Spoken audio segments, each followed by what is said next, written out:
right, time to get into Raw for November 26-2001. Oh, hell yeah. This episode ruined Stone Cold. But before we get into all the shenanigans that happened on this episode of Raw, let's take a look at what was happening in the wrestling world around that time. Let's take a look at the Wrestling Observer newsletter for November 26, 2001. A lot of talk about the XWF. Are you guys familiar with the XWF? Oh, yeah, brother, the XWF, brother. That was my promotion, brother. Extreme Wrestling, brother, right? Oh, well, cool. Yeah, Tony nailed it. The XWF had just finished its first television tapings without the answer to two big questions. Where and when will the shows air on television? Which is a crazy question. I don't think it ever did, to right? have. It did not. How did it not get TV time? That's a great question. And the second question is, what is the status of Hulk Hogan, dude? After a grueling schedule of 10 television shows being taped, grueling, I believe over one weekend, by the way, they taped 10 shows. The company held a press conference on 11/15 and just talked about being confident that they will be able to get television. So they taped this shit, 10 episodes, no fucking deal at all, anywhere yet. But only mentioned they were looking for a cable deal, a syndication deal, and pay-per-view. With enough money, they could buy their way to on-the-air infomercial style, but long-term, that's not a method that is likely to be financially viable, as failed ventures like WXO, WOW, AWF, and others have shown. ECW played the game, and the problem was they weren't able to generate enough income playing in the major markets as they were spending for the television time. And that was with a cable deal that wasn't presented as an infomercial and with a primetime slot during a period when pro wrestling was considered in. The plan for now to set up December house shows is to buy local 30-minute infomercials in those markets to promote the shows. So no deal, 30-minute infomercials for the fucking XWF. But you ask, what is going on with Hulk Hogan, Tony? I know you want to know what's going on with the Hulkster. He's going to the Fed, brother. Woodmaster. Right? What is going on with the Woodmaster? Well, Tony, that's a bit kind of what we're looking at here. Situation with Hogan became more confusing when, with no warning, he wrestled on 11/14 and pinned Kurt Hennig with Bobby Heenan in his corner as a sports agent in what was said to be about what you'd expect from these two. Banger. The feeling seems to be, as last week, that Hogan is torn between wanting to be back in the spotlight but not wanting to be associated with failure. People feel the various excuses to not be a more major part of the company was the original plans are more a wait-and-see attitude and to see whether more big stars such as Scott Hall, Bret Hart, or Sting join and how things shake down in wrestling as far as potential WWF roster cuts, although WWF isn't going to be cutting anyone they see as having any real marketability. So Hogan worked this show, no fucking TV, no real deal here, and he said, I don't know if I'm going to work here, brother. And I think they eventually put it all out on DVD, Tony? Yeah, In Your Face. It was called In Your Face, the last episodes of XWF. And the Hogan match is on there. Hogan's on the big cover. Like, it's all Hulk Hogan on the cover of that DVD, by the way. They make it seem like Hogan was like just Hogan's promotion. Like, he's the champion of the thing, brother. Yeah. That makes sense. Crazy that, like, this, like, the guys they had on these XWF shows, like, it felt like it was just like going to be TNA. So I don't know what went wrong here. Like, if because they had the Nasty Boys. Why didn't they succeed? They had the Nasty Boys because they didn't have television rights. You can't run a promotion and not have television rights. Was this Jimmy Hart's Fed? He had something to do with it. Yeah. It says I think he was the president or something here. But yeah, they had he was like the president, all the stars here: Vampiro, Bagwell, AJ Styles, Daniels, Nasty Boys, Jim Duggan, Jimmy Snuka Jr., Viscera, Marty Jannetty. Was Viscera there? Is that the wrong XWF? That's a Viscera. Oh, Viscera. Yeah, that's way different. Viscera was their champion. Whoa. Yeah. Champion of what? The world? The XWF of the world. Of the XWF, brother. Whoever Ian Harrison was is their first champion, and then Viscera beat him for the belt in Puerto Rico. I don't know what is going on here. This kind of reminds me of Global Force Wrestling, where they're like, "Yeah, we'll just tape some stuff, and then we've got TVs or something. Just hope we can make something of it. Something will happen, but never did." Yeah. But yeah, they have like a ton of WCW guys. This just feels very TNA here, and they just speaking of Global Force Wrestling. Why the fuck didn't they just put it on the internet and shit? Why were they so gung-ho on the TV thing? Because they needed a TV deal. That's the whole thing. I feel like everyone measured, because when was Global Force? Was that like 2012, 2013? Or is it later than that? They should have just put that shit on Real Player. You're right. They should. I mean, fucking, they probably could have did a lot. They could have been ahead of the game with the streaming stuff. They could have said, "Go fuck yourself. Go fight live. We're gonna do our own thing over here." And Jeff Jarrett's involved. So they did. Right, so funny story about GFW. I think they aired them as like one night only TNA Impact pay-per-view things, but they don't have the masters of any of the GFW shows, so they only have them as like whatever the TNA one night only. Really? Yeah, because they just didn't fucking. What? They don't know what they were doing over there with GFW. The Observer from December 6, 2001. This is about this show, actually, that we're reviewing here. TSN in Canada attempted to edit the show, but the timing in the final segment turned out that every time they tried to switch back to the live feed, there was Vince with his ass showing. Every time? Every time. There were a lot of cutaways to 3-year-old crowd shots showing posters for acts such as the DOA, the Nation of Domination, and the Brood. What the fuck? So, if you were in Canada watching this episode of Raw, this final segment was them showing the signs for the Nation of Domination, and it would cut back and you see Vince's ass, and then they'd go back to more. Go back to the Brood. I'd love to see that. I want to see the TSN cut of this, actually. Well, yeah, I want to see what this was like. Yo, speaking of ass. Yo, did you guys know that Cheeks destroyed the ring at TNA last time? Oh my god! Yeah. We are so stupid I didn't for know not that, talking actually. about that. I actually did not know that. Wow, I that's fucking news just to me. forgot that happened. Yeah, we'll do a little housekeeping here. We didn't talk about Cheeks at the beginning of the TNA review last week because we just fucking forgot. But that supposedly is why they didn't do wrestling right away on that show. Cheeks and his big fucking ass big broke cheeks. the fucking ring. Yeah. Kill your ring. I don't even know what I would have done. I would have just not done a show. I would have walked there and been like, what the fuck? What the fuck? Three masked assailants would have went and stomped him out in the fucking center of the ring. Got the Paul Heyman promo to start the show. Well, we were going to have a show tonight, but it looks like somebody else decided we're not. And Cheeks is still sitting there in the broken ring. Get him on the gurney, just sitting there. They gurney him out on the broken ring.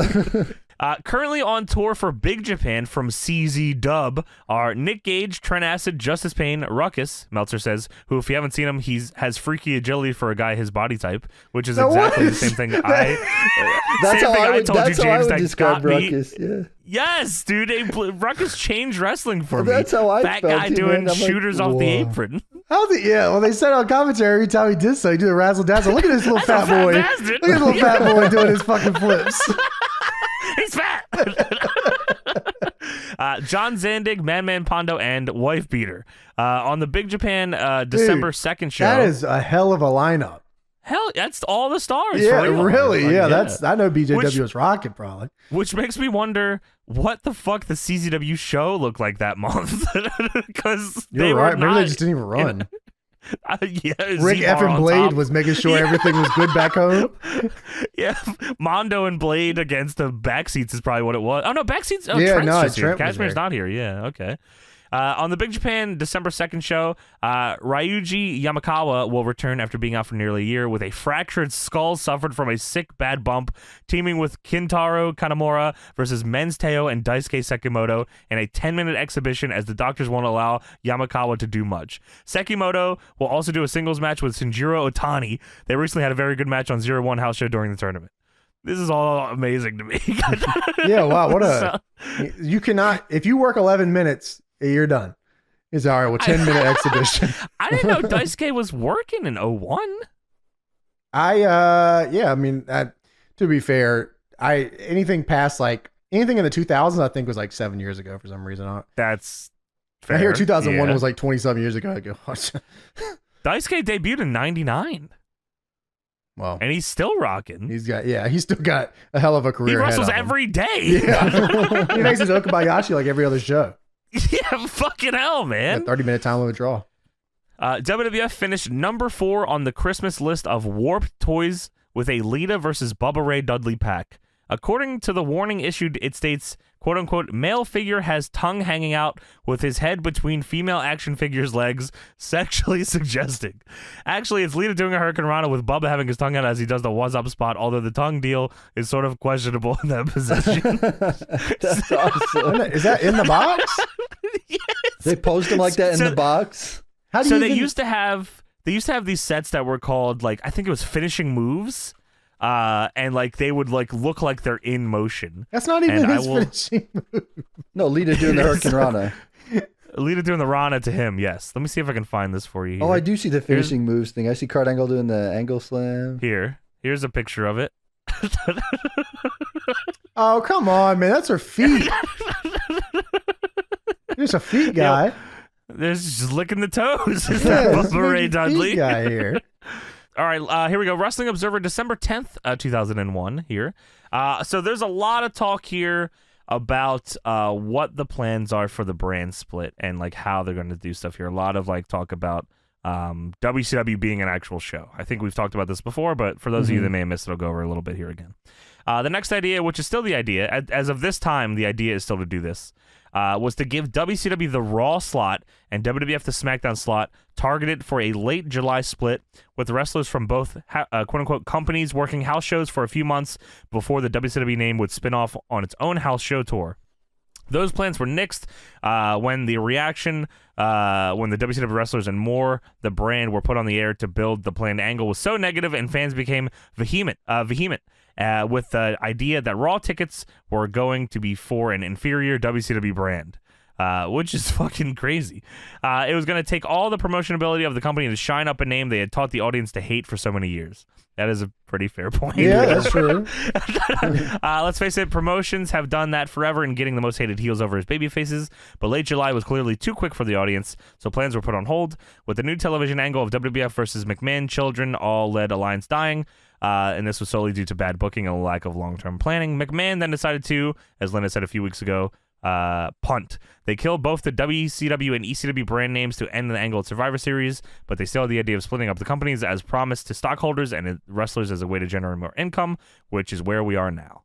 So at one point they were gonna fucking go for the WCW Raw thing, which I would have loved to see how it would happen. Cowards. Like, I don't know. Come on, man. In my mind, it would have been cool at least for a month. You know, I would have rocked it full time.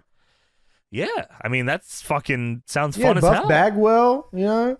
There ain't no way surprised Buff Bagwell's getting on this show. Get your fucking head out of your Buff is ass. gone. There's God no damn. way. There's no Buff is out of way. here. Sorry. Good him. Yeah. I thought he did pretty Yeah, sorry good. about that. Nah, it'll be the Raw roster when they actually did the split, but it'd just be called WCW. They wouldn't even give you any WCW. Were they one. giving WCW Raw because it was on Mondays already? Yeah. Nitro? But you think Raw would be I'm surprised more Vince of a was willing to give it up. Yeah, wasn't Raw Like, be Raw, more like- prestigious, you think, of a name That's what than I thought. Vince SmackDown? would be like, you can't fucking take it. You get shitty SmackDown. Yeah, that's what I would figure. But no, Vince was gonna take shitty SmackDown. I guess he does take SmackDown because Flair is the GM of Raw here. So, but yeah, so that was around that time. Yeah, they were gonna fucking WCW was just gonna be a show. Yeah, Buff but Bagwell WWE would have been sucked. #1 on that show, man. We're talking. Would have had no Easy Money. Sorry, he was way. gone. There's Easy no Money. way. Here. Buff Come on, Bagwell's what? gone. Easy Money, Yeah, Easy Money would have been up there. Sugar Shane. Going crazy. Nah, You are everybody been out of going your crazy. fucking though. mind if you think any of those guys are going to be in there. We watched Greed at James's house, and what a fucking dog shit show. They're rocking. What do you mean? That show was fucking brutal. What? Come on, man. They had Easy Money working 20. They did. That was the opener too, and they had 6 segments of Dusty Rhodes shitting his Oh, pants in his son's yeah, face in yeah, the a back. bunch of burritos. That dude, that's what was holding the fucking company down. Was that Dusty Rhodes. Yeah, it was Ric Flair wrestling in moccasins and pants and a Hawaiian shirt on pay-per-view. Dude, yes, every match had a low blow too, and the referees ignored every Holy single shit. one. Of Yeah, them low for blows some weren't against the reason. rules. Yeah, no way. Yeah. Dusty Rhodes, I Crazy. shit my pants, daddy. Yeah, I hear you. And then they do the stink face with his shitty ass. Yeah, what the fuck, All right. man? Easy Money said, what I got 20 for? What was his name? Oh, the Jason Jett. Company's dying. Who cares? Big Japan ran the biggest show in its history on 12/2 at Yokohama Arena. The crowd was announced as 11,923, but the real number was probably right at half of that, with significant papering. John Zandig announced that CCW would no longer be working with Big Japan. He did this announcement before he beat Matsunaga to win the deathmatch title. Damn. in an explosive glass match, and Ruckus won the Big Japan Junior title and CCW Junior titles over Winger and Trent Acid in a 3-way. Matsunaga was set on fire during the match and blown up twice. That's cool. awesome. Zandig also replaced Van Hammer in a 4-way light tube match. What the hell? Replaced him in a 4-way light tube match with Beater, Pondo, and Jun Kasai, with Kasai pinning Zandig. Bro, they were cooking big style. This is awesome. Kojika, after the show, said that Zandig tells him on every tour that at the end that all the CZW guys aren't coming back, but they always do. He did say that in the dressing room after the match, Zandig told him this time he meant it. I think he might have been right, because that might have actually been when they stopped working with Big Japan, and Zandig burned the bridge until 10 years later. So, well, there you go. Dude, Van Hammer in a fucking 4-way death match sounds awesome. Yeah, no, that does. I like that. That legitimately sounds like a fun card. Yeah. And the last piece of news here, I have something later pertaining to the Vince stuff that Meltzer talks about that I'll save for the end segment. But RF Video is getting into the wrestling promoting game with its first show on 2/23 at the Murphy Rec Center in Philadelphia, called Ring of Honor. Oh my! The Murphy Rec Center, shout out. Murphy, yeah. They have one advantage when it comes to doing indie shows in that they can sell their tapes and merchandise at the show and can make money from bringing in hot indie matches for their tape clientele and selling the tapes of matches with guys like the American Dragon, Spanky, Loki, Guerrero, etc., whose names won't sell tickets but will have great matches. So ROH is just starting. Oh boy, which is crazy. It's like in my mind, like I wasn't watching ROH until years after this, but ROH starting while for some reason ROH existing and Stone Cold Steve Austin still wrestling doesn't add up to me. Crazy. I don't know why. Yeah, that's nuts. Think about it. That doesn't seem to connect for some reason in my brain. Yeah, but there you go. That was going on in the wrestling world at the time. All right, let's get into actual Raw here for NOV 262001. NOV 26. What the hell is that? What are you saying over there? What is wrong with the you? Date. Oh my god. All right, come on, guys. Backstage earlier today, Vince met with Ric Flair. Ric Flair, who's very sweaty, very sweaty very for hot. some reason. He's in a full suit. Yeah, it's a hot house here tonight, and well, Rick is pissed off that Vince talked down to him on SmackDown last week. Yeah, you're talking down to me. You're talking down to me. Woo! Then you put Jericho in a handicap match. Then Regal and 5 guys jump Austin and leave him playing. We're partners. You and I are we work partners. together. We're partners. He talks with his hands. We work together. I don't know. He's sweaty. He's fucking Well, I mean, okay. This is why he's sweaty. So Rick, when he cuts promos, talks with his fucking hands. He fucking I'm 50% owner, and I'm 50% owner. They probably taped this 8 times in a row, 700 times. So he's walking. Right? I'm 50%. Goddamn. Yeah, this was cool though. I like this segment. Yeah, well, Rick pretty much lays down laws. Listen, man, you're not making any fucking decisions without me. That's what I say to Tony every month. I say, you're not making any fucking decisions without me, Tony. Fair enough. Yeah, what the fuck are you doing Fair here, enough. Tony? And Vince shakes his hand and he says, I have a way to make it up to you, Rick. And you're going to like this. Just bear with me. And he just leaves. Flair's like, all right, no problem. Bear with me. You know what's crazy about this? It goes to the intro, and it's still My Life in a Box. In my life in a box in our fucking feet. Yeah, I don't think we get across the station soon, though, right? God, I don't even remember this era with My Life in a Box. I remember it. This is that weird post-invasion era with Life in a Box. Yeah, I guess I can see what you're saying. Yeah, to me, I'm like, oh, we're past, you know what I mean? In my mind, anyways, like, oh, we're so past Life in a Box. Across the Nation actually doesn't come around till April of the year after this. The roster split, right? Yeah, you get Across the Nation for like 6 more months. That's crazy. It is. You know, you're right. It is. Yeah. Well, just as crazy as when fucking Hunter Rainer told me that Across the Nation is still around in S07. That seems wrong to me. Hunter Rainer wasn't even alive when My Life in a Box was playing. Oh, fuck Hunter Rainer, man. That little fucker. Dude, Hunter Rainer, by the way, sidebar about last week, by the way. Hunter Rainer told me that Bo Dupp was his science teacher. And he didn't know until he worked on a show with him. That's fantastic. That's wrestling. Unbelievable. Bo Dupp giving himself wedgies. Well, tonight, Deadlock collides when Duchess of Dudleyville, Stacy Keibler, and Trish Stratus meet in a bra and panties match for the women's title.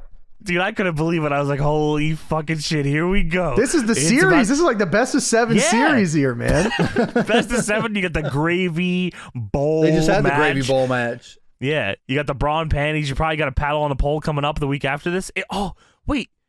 Paddle on the pole, hardcore, no count out. Yeah, we already talked Was about that them that. too? That was that Pin one. segment. Dude, this is Oh like my this is God. dude. Stacey and Trish is like the Sox and the Yankees. Like this is like it right here. You know what I mean? Yeah, we were right, really. History will look back and agree that at least we were in the right categories of who we liked. It's just, we're on different sides. Different sides, like Day of Reckoning 1 and 2. just different sides. That's true. Day of Reckoning 1 was better. Just everyone knows Well, that. whatever one had Stacey on it is the better one. It was too. There you go. Vince McMahon Town Hall. This is also in Oklahoma City, Oklahoma. And JR said, "Oh, it's great to be home for me." Yeah, I and bet. Wallace says, "Well, last time you were here, it wasn't a pleasant experience. What happened? We they talked didn't go about into that that any last time further. where he got beat up, didn't he? Was that the one where he got his ass kicked? You know- I don't remember. Was that the Austin one? That was the Austin one. Yeah. At some point, JR has to pick up on every single time they're in Oklahoma. Sore throat. Shit goes bad. I Yeah. can't come into work I got today. strep throat. Yeah, that was the Yeah, Austin holy one where he beat the shit out of him in Oklahoma. That must have been the last time. Wow. Holy fuck. We are just going through this series of JR gets his fucking Yeah. ass whooped. Moments. Also, at the same time, trying to desperately find an Undertaker main event that was worth watching. Still cold. Vince McMahon Town Hall here. Vince McMahon is out here with Kurt Angle. Yeah, Kurt's in a long sleeve Angle shirt and blue track pants. There's a sign in the crowd that says, "I want to touch the people's ass," which is fair enough. I guess I respect that. Vince said, 1 week ago, we had the first inductee into the Vince McMahon Kiss My Ass Club. And I gotta admit, it felt good. I like people kissing my ass. And tonight, a second individual will join the club right here tonight. Big Pop. They love it too. ass. They love They the ass. love the You kissing know who of the doesn't ass. love the ass? TSN. Who's TSM? Well, they want to try to not love the ass, but they were forced to love the ass. They don't like the ass. And Vince says, "Before I reveal that individual's name, let me introduce you to an Olympic champion, an American hero, a WWF hero, a man that has never kissed my ass, the soon-to-be first undisputed WWF champion, Kurt Angle." And the crowd chants, "Angle sucks." And Kurt says, "I don't suck. I'm an Olympic gold medalist." Well, all right, That's fair pretty enough. Kurt says, "I was the toughest kid on my block growing up. Nobody ever stepped foot into the neighborhood sandbox unless I said so." And Sandbox. Jared says, "Sandbox." And then the Boy Scouts. I was the most decorated Boy Scout in history. My Boy Scout leader told me I was special many times. And Jared, The delivery on this is like unbelievable, by the way. Kurt Angle is, Boy Scout leader said that I was special many times. Oh, no, what did he now? Is that right? And then came high school, where I was all state in athletics, all honors in academics. I was the toughest kid in the glee club, and not to mention the prom king. And Lola says, "Prom king? Oh, wow." And Jared said, "Oh, that's big." I like the not an ass kicker or an ass kisser, if I will. Yes. But totally an ass kisser gimmick here. Of course, yeah. Kurt was always fucking tremendous at that. He was like the best at. He had no qualms about looking stupid. He had no issue. This at all era with it. of Raw, nobody really had any qualms about looking Yeah. stupid. Like they You're right. definitely. And that's why they were all fucking over. Yeah, they were you're right. definitely like you. Even when we'll go backstage here in a minute. We are definitely looking as dumb as possible.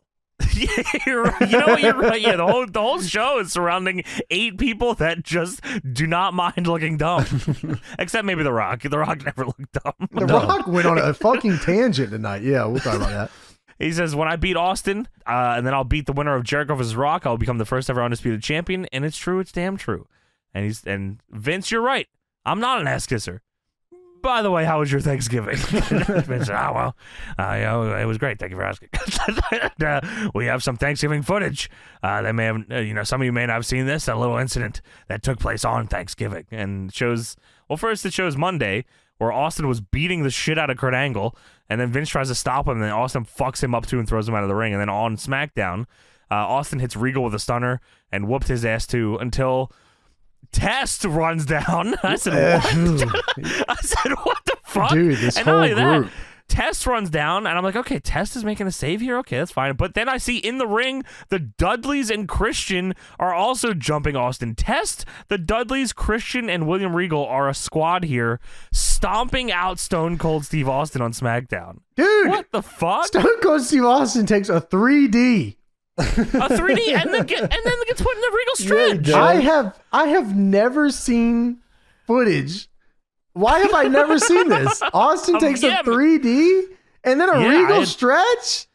This is like a dude, like a year before this, they would have never had Austin do any of this shit. No Austin way. would have hit all of them with stunners one after one. They would have all fed in for them, and then he would have drank beer on their asses. But and he then just gets beat up. he gets stomped out 3D Regal stretch. And it's actually not the worst thing that happens to him on the show. How is this possible? I guess this is, we're getting towards the end here, so. They're like, well, you gotta give it back Yeah. to everybody. To these guys. Yeah, that's crazy. To these guys. Yeah, I hear you. Well, Vince says the moral of the story is that Stone Cold doesn't want any more of Mr. McMahon. Austin learned his lesson, as he damn sure doesn't want to go through McMahon Austin 2.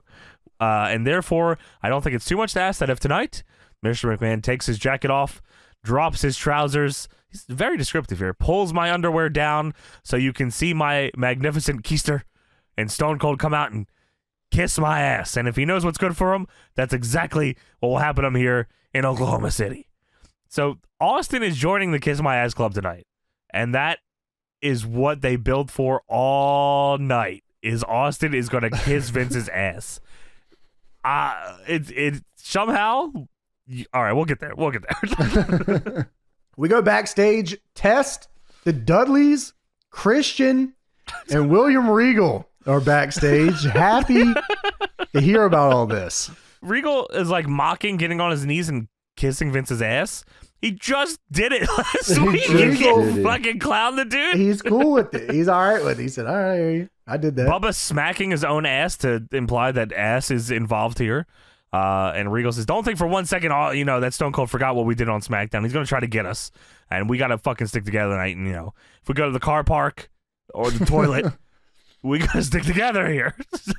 And then Ric Flair walks in and he says, you guys should be really proud of yourselves. 5-on-1. You didn't think I'd come back here and say something? You all have matches tonight, and if any of you interfere, you're suspended. And Tess says, no way. Not me. I got fucking immunity. You can't touch me. I got immunity. The Alliance immunity. They did that immunity. fucking immunity. What was it, the Battle Dude, he had Royal, or was it just a for match? his entire career 10 after years. this. Yes, he always had immunity. The immunity match was 8 days ago. You're right. Oh my God, it just started. They said, we're going to test Fucking this hell. gimmick out real quick. Well, Flair says, you got immunity from being fired, not suspended. Oh shit. All right, Dude, Ric Flair comes in and he looks at everyone back and he goes, Dudley's, Christian, Regal. This guy, line. Dude, Tess goes, I have immunity. Flair looks at him for a second, realizes, I don't know your fucking name. He goes, Big man. You have immunity from being fired, not suspended. He does not say You're right, Test he the whole doesn't name him. segment. He doesn't name When he him, walks does he? in, Holy he shit. addresses everyone in the room as ever Test. Test goes up to him, he says, Big man. That's awesome. That is crazy. Well, Christian says, time out, man. I have to defend my championship of Europe next against Jeff Hardy. Alone? I think do it alone. I got to go ring by myself. And Flair says, you're a WWF superstar by yourself. And who's this guy? I don't know who this guy Who is. are you, big man? You look like a guy that's going to have a bad career here. You are fucked. I didn't know we had the Natural Born Thrillers here. Big man. Chuck Palumbo, you got it's all. Regal says, if we can't interfere in each other's matches, then Stone Cold can't either. And Flair says, all right, well, that's a fair point. Point taken. But let me tell you this. I'll keep Austin out of interfering, but I can't control him backstage. Rattlesnakes are hard to handle when they're mad. Woo! How do you know that? Who told you that? A crazy line. Was that supposed to be like a phrase or something? And that's Stone Cold. What the? Oh, no. Yeah. No, And that's Under the Learning Tree. Woo! Not the learning tree. Yes. Now it's time for Jeff Hardy versus Christian for the Europeans title. The Championship of Europe, please. Get that fucking right. Championship of Europe's. I agree. Last Sunday at Survivor Series, Jeff Hardy couldn't resist jumping off the top of a fucking cage. Just can't resist it, man. Dude, Jeff Hardy was playing a video game in his head. That is video game. Should I do it or not? Damn it, I want to do it. I think I got this. It is a tag match with the Dudleys and the Hardys. Matt Hardy has already escaped the cage. Jeff Hardy's on top of the cage. Devon is laying on a table. Bubba is out. Jeff Hardy says, fuck it. Tag titles. Tag titles on the line. Jeff Hardy swanton off the cage, and Devon fucking moves and puts himself through a table and gets pinned. Shit. That was a crazy visual, though. That table exploded. Yes, what a dumb fucker, though. Fucking dumb bastard. You know man. what's cool though is that this angle is actually very good. This is probably the best Jeff and Matt angle they probably ever did, like together with each other. They don't really even go into like a full like series here, right? Yeah, like a full feud, is They it? have a match of vengeance, yeah. Oh, okay. I think they work it out. Yeah. Yeah, you're right. Yeah, sure. But Jeff Hardy is actually selling and shit. Like he's from this past pay-per-view. I said, "Oh my god, I fully look." Hey, look, brother, I don't want to work if I got to sell or do an angle or do a shitty tag team match. Yeah, he's like the whole match he's selling. By the way, I'm sure I mention this every time. Christian's pyro is like unbelievable that they gave. He's got this the guy walk this and pyro. everything. He's got the fucking. the whole here goes the pain John. walk. I said, "Oh, we're popping tonight." I can't believe they gave him the whole kit and caboodle here with his fucking pyro. It's so awesome. But yeah, Jeff is selling the effects of his dumbass cage fucking decision. Good on him, He's man. like every time he lands on his feet, he's like selling like he has a concussion, which is also funny in its own right that he's just out here after He getting probably concussion. does know. have He a said- concussion. 100%. Well, it's like his back hurts. He was like, whoa. Yeah, his legs or his head or his back or one of these fucking thing hurts here. Eventually, Matt Hardy comes out. It's just Lita. By the way, Lita comes out with Jeff Hardy, not Matt. But during the match, Matt comes out in a big fucking purple and green Barney Motocross dinosaur jersey. yeah. And Matt's yelling at Lita saying, "What the fuck is he doing out here, man? Why is he doing this shit?" And then he decides, all right, I'm just going to cheer my brother on. No problem.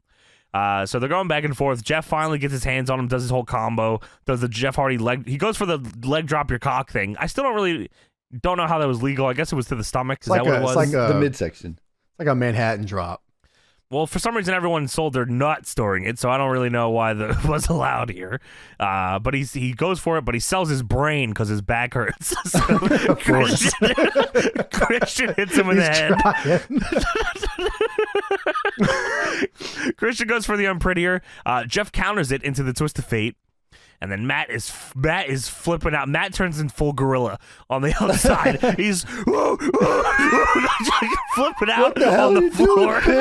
What are you doing? Is that how you like took that? You took full That's gorilla? exactly what he did. Full gorilla. That's 100% what he He's did. being like he's trying to save his goddamn brother. This guy's going full gorilla. Dude, he is slamming. He's smashing the canvas as Jeff's going up for the That's got a swanton. concussion. Get the He said fucking pin. your back, arm, or leg is fucked up bad. Your brain is scrambled to smithereens. He's a fucking gorilla. He said, no. But Jeff doesn't care. Jeff is going to the I don't top. understand the gorilla thing. He just does the fucking thing. We want to see the swanton bomb. That's all he's hearing in his head. Oh We shit! just- BK we wanted to style, see his one-time bomb. Kidman style. Yes, exactly. Well, Christian rolls out of the ring, and Jeff goes to dive on Christian on the floor. And Matt Hardy gets in the way, and he starts pounding on his chest Donkey Kong style. He says, I don't understand what's going on. My brain, Jeff, leg, or back is fucked up. Move. "Get out of the fucking way, Barney! What the fuck are you doing? I don't even know you." This is your fucking motocross jersey. Who is this? Well, Matt gets in the way and says, "No, do not jump." Well, Christian fucking throws Matt into the ring post so hard that it is able to shake the entire ring and bump Jeff Hardy off the top rope, where he lands on his arm, head, or back. All of them. Which leads to Christian getting the pinfall on him. What a tremendous finish here. And great story. I love this whole thing. All I can think about is Christian coming out, and, like, or winning the match even. Hitting the post. He goes out with the fucking... He like takes a second, bro. Oh my god, Christian was like, Based? You know what's crazy is this era for Christian is like very important to his career. Like, sure, it's like this and like Captain Charisma are like very like this guy can do it. Yeah, very good era for him too, and for Edge really because they did a lot of comedy, slapstick, backstage sitcom type shit. Like everyone was a joke until it came to ring time. Just because that's what TV wanted at the time. And like Christian and Edge were fucking already doing that every week. They were, exactly. Honestly, they like, not that they invented that, but like that's what people probably remember them for most. Like them and Kurt, you know, like always doing that shit. He comes out with the fucking, oh my god. Yeah. That shit's crazy, man. So it shows Steve Austin's dressing room, or I guess it shows he's of course getting ready to eat Vince McMahon's fucking shitty Yeah, why do they show, ass like he's got a segment? Like the segment is he kisses Vince's ass. Why do you keep showing me his dressing room? They're making sure that you know that Stone Cold is here to fucking We still don't know he's here. It's just this door. It could be anybody out there. I guess anyone could be behind the Stone Cold Steve Austin door, really. of course. Didn't they do a segment or something where they like someone put another thing over the door and it fell off? Austin did that. Oh, okay, well there you go. RVD is doing the splits backstage with the hardcore title. Dude, doing the crazy ass stretch over two fucking trunk fucking things, cock, dick, ball. Oh my! Ass naked. Dude, abs chiseling. Green juices. That's like a crazy ass stretch, man. RVD is like the coolest ever still. Like, I don't know, man. This is the GOAT. I still don't see how they didn't immediately just say, all right, let's just fucking strap the Rocket to this fucking freak, man. He was so cool. I got 3 letters for you. No. Are they all the same one? Yeah, sadly. Triple T. Trailer Park Timmy. Rolling with the Rock on TV Guide. You guys remember those TV guides? Well, we still never found the Southwest Airline magazine or whatever you of the think Rock. This exists? You think they just be photoshopping? You think we should start doing that? Just lie? Yeah. This week on the TV Guide, fucking DEADLOCK. Lucky Ali. Lucky with Lucky Ali. You know what? If this one actually is on eBay. The concept of TV Guide is crazy when you think about it. You buy a thing that you just see what's on TV because you can't figure it out, so you have to buy a guide to watch TV. I can't figure out the guide channel. You had to get a book that tells you what's going to be on TV. Well, they didn't have the guides. It was just there was the no guide. It was a book. You get the book and you figure out what's on TV. Yeah, I remember going to my grandma's house all the time and being like, "Oh my god, look what's coming on at 7." I'm like, "Oh my god, Seinfeld is on again." Like, that's like Weakest crazy. link. Yeah, Here we go. Yeah, unsolved there we go. mysteries. This is hot. You can buy the Rock TV Guide on eBay for 1, 2, 3, 4. Wow. Dude, we should buy this and then give it away. I should wipe my ass with this, every page of it. All right, we can do that too. All right, together.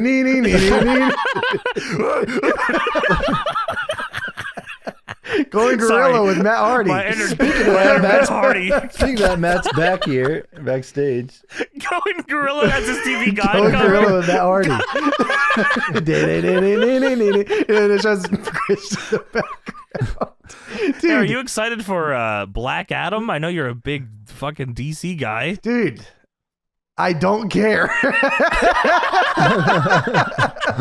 Come on, Terrifier 2, man. I'm still rocking that. All right, give me some time. All right. Well, let me know. What do you think's in this book? The Rock gives us curated what he watches or something? Yeah, man, he's watching fucking that 70s No, show. this goes He's watching inside and out of the ring with The Rock. This is the Long Island edition.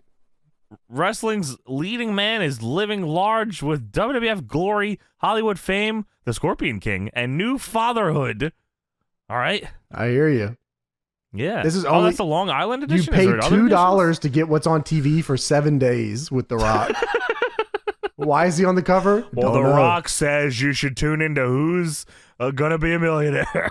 I'm not on anything, but I hear you. I thought you were going to say whose line is Foley's it on anyway, it. because I would tune into that. That's also you should tune into. Yeah, tapioca. Yeah, just tune into that for sure. This is cool. All right, we're gonna start doing this.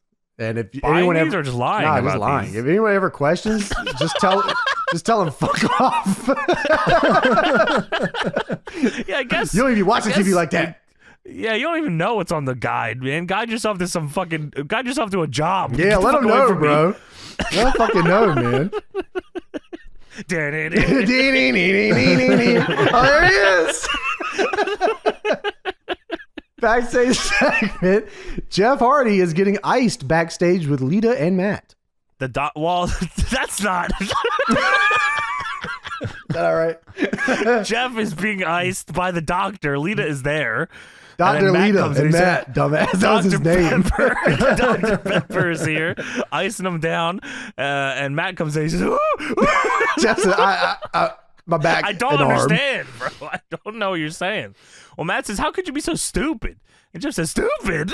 I was like, wow, Matt this is a cool angle. I like this. This is great. Matt says, listen, you shouldn't have been wrestling, but you didn't fucking listen to me, and I told you what you should do. You don't take any risks. Just do people want to see you do the twist of fate. It's like when your Jeff boys are says- playing like Here Comes the Pain or something, and you jump off the fucking fist or whatever, or the bat, or like when you're downtown, Yes. and you climb up the fucking New York thing, and you jump off of it, and you're trying to win a tag match, and you look Yes. over your boy and say, "Why are you so fucking stupid? Why'd you?" This fucking is me do playing Rumbleverse with Macho. that? Why'd you fucking elbow drop off the Bro, fucking I building? just told you to stop doing the fucking elbow drop, bro. Just stop. Tell me when you're going to do it if you're going to do it. And Stop big swinging fucking them hitting me. into me. I don't care if it's a water circle. I don't You are fucking so care. stupid. So Jeff says, who asked you to get involved? And Matt says, I get involved because I care about you and this team. Do you care about this team? And Jeff says, listen, ever since we've been kids, you try to control my life. You thought you were smarter and better. And Matt says, there's no question that I'm smarter than you. And Lita tries to fucking interject, and Matt says, shut up. Please shut the fuck up. Fucking shut the fuck up. This is literally my Apex Q and ranked every single time. Why are you so fucking stupid? What do you mean by that? I said, you're fucking stupid. The third guy goes, what is wrong with you? Stop fucking, shut the fuck up. I'm talking to you. You're dead. Lita says, I thought you were in here because you cared about Jeff, but it's pretty obvious you only care about yourself. And then she leaves, and Jeff says, who feels stupid now, Matt?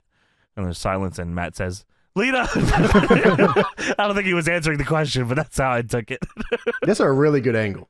RVD versus Devon up next. Hardcore title on the line. This is a sleeper all-timer hardcore match. It very, yeah, Devon was rocking.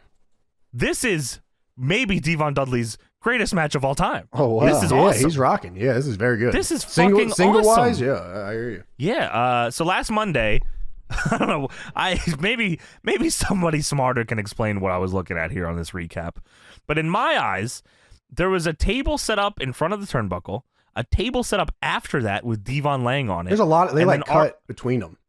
Yeah, RVD on the turnbuckle. RVD does a frog splash over one table to get to Devon on the other, and Devon moves. Devon great at moving off of tables, by the way. Yeah, he does. And a lot. RVD dies through the fucking table. Was Bubba on another one? Is that what was going on here? Or was RVD just playing around? Now you see that's a good question. Other right. questions for RVD. What was the deal with the non-airbrush attire he was rocking? Well, he knew that 2K. Man had the red and black fucking heat transferred RVD gear with just Yeah, RVD on it. You're right. That is weird. Cursed. That is a crazy attire. Oh, also, this was a handicap table match. A lot of They were just handicap matches. Fucking throwing down handicap matches. Yeah. RVD then got 3D through a table. Well, 3D'd onto a table that didn't break, and then they had to do it again. So he went through a table, and that guy had to get 3D through a table twice. That's Take it as you can get it. Yeah, it's fucking brutal. So Rob Van Dam gets in the ring, and Devon immediately hits him in the head with a stop sign. Dude, That was RVD's awesome. trying to do a spin. Yeah, he's doing a spin taunt, and Devon nails him in the head with a stop sign. This is awesome. What the fuck? Yeah, they do some really good shit in here. RVD moonsault to the floor. We just got started. Devon is also killing RVD with the trash can lid. Yeah, the lid is like, he said that's the one that's in this match. Sounds crazy when he hits him with the lid. Dude, Tony, it is like a gunshot going They on. replay it again, and it's still as loud as fuck. Holy shit. It's so fucking loud. Devon sets up a chair in the corner.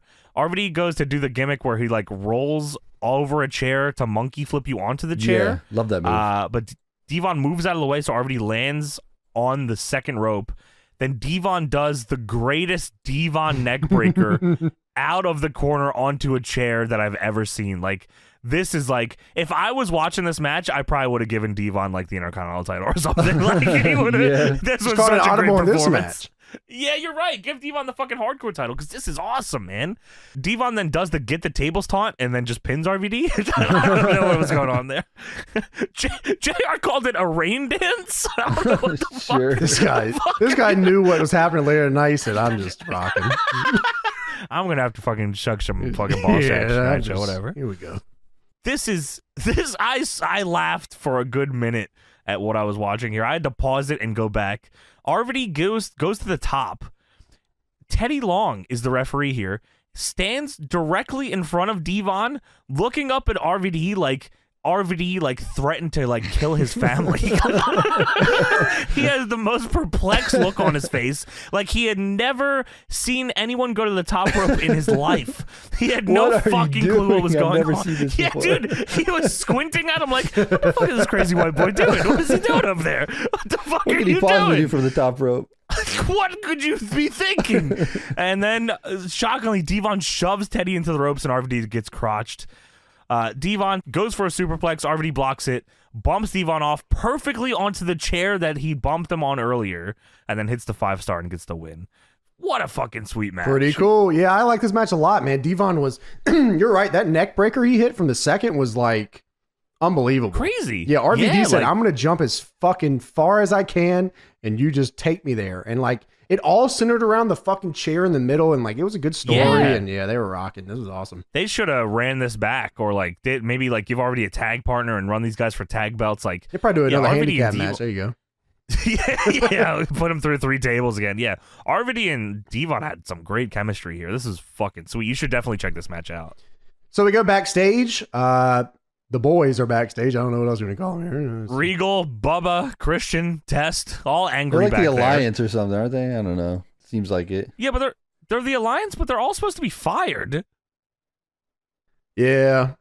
Well, didn't they all just lose their fucking jobs? But I don't remember this. Maybe they didn't get fired. I don't remember how it all played out. They all got fired, but then they very quickly got brought back because we Vince need likes them, or something. I don't know. People here, yeah, something like that, yeah. Well, Regal says that he has to go to the loo. The what? The WC? the what? The World Championship Wrestling is where he needs to go. I thought it was going to be a WCW joke. I swear it was. Yeah, he says the loo, the WC, and everyone's like, "What the fuck are you fucking talking about?" Kristen says, "Listen, I speak fluent European. He needs to go to the water closet." And that threw me off. He said the bathroom. I said that line had me cracking up when he said, "I speak fluent European." I was dying for like 10 minutes. Do they call it that? Bruvs calling it the water closet? Well, who are we to talk on the European champion? He is the champion of Europe. Yeah, so I love that he can now just speak that. He knows. He knows about Minge and all that shit. He's just all over. Minge. He's about that shit. Well, Tess says together, and Regal says, "Listen, you don't know when Stone Cold's gonna strike. This is why we need to go together." And Bubba says, "I ain't holding nothing. Don't worry, Bubba. You don't have to get the last line in, bro. Everyone else was funnier than you." Yeah, no, he's got to. All right. So the boys go to the bathroom together, this urinal style. This is us. This is us in the bathroom. In town. This is us, Tommy and Hunter Rainer. we're in the bathroom. Hey, dangly men. We're just pissing beside you. Dangly men, right, fellas? That's 100% what we did too. It's not even joking. Hey, dangly men, right, fellas? There's like nine other people in the bathroom. Yeah, sorry about that, guys. Danglyman. So yeah, Regal, Bubba, Christian, and Test all every other urinal. Bubba has the tag title strapped around his neck while he's pissing, which is crazy. And then the Big Show walks in a gigantic gray turtleneck and big fucking gray sweatpants on. Awesome. And he moseys on up to the urinal and he whips his fucking schlong out. And Regal looks down at it and he goes, "Whoa!" Whoa. Yeah, he's just full eye looking at Big Show's fucking schlong. Let him know. And then Devon barges into the bathroom all fucked up from the match, and they all turn back to him and just, "Oh, what the fuck are you doing here, barging in here like that?" And Regal turns his entire body to look at Devon and starts pissing fucking Matrix juice all over the Big Show's leg. Big Show in the all gray Sean John jumpsuit, getting peed on green style. Pissing all over him turtle style, and Big Show turns around and says, "What are you doing? Regal, get off of me." He says, "Get off me." What? Big Show has so much green on his legs. Big Show's staring down his leg. He says, "Oh my God, Regal." Big Show is getting pissed on, and he's staring at Regal's cock. "Oh, what are you doing? You are gonna die. Get off me." He can't move. He's just gripping at his green pissy sweatpants as Regal continues to piss. What the fuck is it green for? That's a European style PP. That's a doo-doo PP. Y'all are crazy. Y'all got dookie piss over there. Yeah, that'll happen in Americans. I don't know what With the deal tea. that is. Right I guess that's the tea you got over there. Yeah, with the green goddamn. in it. No, that green But tea. yeah. Oh, shit. Crazy segment here. Insane, actually. Yeah, and there's a crazier part that happens a little later, but I'll talk about it then. We go backstage again. Stacy Keibler had challenged Trish to a gravy bowl match and lost last week. They do a shot, like a entire pan up from her legs all the way up so you know it's Stacy. She has legs. And yes, Michael Cole, she got legs. She does have legs. She does. And Michael Cole walks up, looking like a fucking whole smacked ass, and he says, he was getting "Stacey real on nervous. He's oh, there's a Duchess of Dudleyville. Oh my God, I know. James told me that this is the one." He's right. Well, he didn't have the balls to interview Trish. That was just out of his league for sure. Yeah, Stacey's come on, closer, bro. though. She's the one that made the challenge. She said, "I'll face you again," because she's fearless. I don't think she understands the rules of this match, and in fact, I don't think the referee does later. I don't either. I don't know what's going on there. Match. Well, Michael Cole says, "Stacey, on SmackDown, you challenged Trish to a gravy bowl match and you lost. So why do you think you could beat Trish for the women's title on a bra and panties match?" And Stacey says, "Michael, when I'm in my bra and panties, I always come out on top." Now, you heard her. Stacey says, "I am the hottest woman alive." And Michael Cole said, you are in your bra my and panties, God. you lose. Oh my God. Nuh-uh. You lose in your bra and panties. Wrong, because there's a fucking pinfall for some reason in this one, dumbass. There's a pinfall before anyone even got stripped. All that matters, pinfall, not pinfall, bra, panty, whatever. Look, Duchess of Dudleyville, Stacy Keibler is unbelievably the top draw on both shows. She's fine as hell. Thank you. She is great. She is lovely to look at, but she is not the women's champion for a reason, and that's because she's just not as hot as Trish. It's just what it is. Because if they put the title on her, that it would have ran both shows straight up to the top, and they couldn't have that. Why would they not want that? That doesn't make any sense. Because it's a fucking fight, between Vince and Ric Flair. You know what I'm saying? So neither guy wanted the show to be better? No. No one... Well, that's very obvious. That was very evident. You're right. That is fair. Fair point. No, we can't have a good show. What the fuck? Stacey was just playing ball. We have to progressively get worse from here on out. Just like 3 or 4 more years. We got a while, man. We're fucking. You're right. Fair enough. I mean, well, it shows a replay of a fucking football drawing on the PP on Big Show's. No, this is the Royal Telestrator here. Yeah, Lawler has a royal telestrator to show what happened again. Okay. And Lawler says, "Oh, I see why you call him the Big Show." Now, this is retconning that Val Venus said he had a little cock, so I don't know what to believe here. Val Venus... Missy Hyatt said that Al Venus had a little cock, so I don't really know who to believe. Is that here. Right? Yeah, she did. I believe Missy Hyatt. I fucking believe Missy Hyatt, too. Lawler draws an arrow to Regal pissing on Big Show's leg, and also during the break, Big Show came out of Flair's office with still the pissy pants on. He didn't change. Take the pants off. But he's smiling. Why are you? He's happy. Take the pants off. You could take the pants off and bring the pants with Take the you. pants I'm sure. off. Just have Flair watch the show and see that you got pissed on. Don't you usually wear Please. a singlet? Why are you wearing this outfit at all? There's so much pee. Anyway, Stacy Keibler versus Trish Stratus up next. Yes, women's title on the line. Bra and panties match. Duchess of on Dudleyville. Thursday, Trish tapped Stacy out in the gravy bowl match.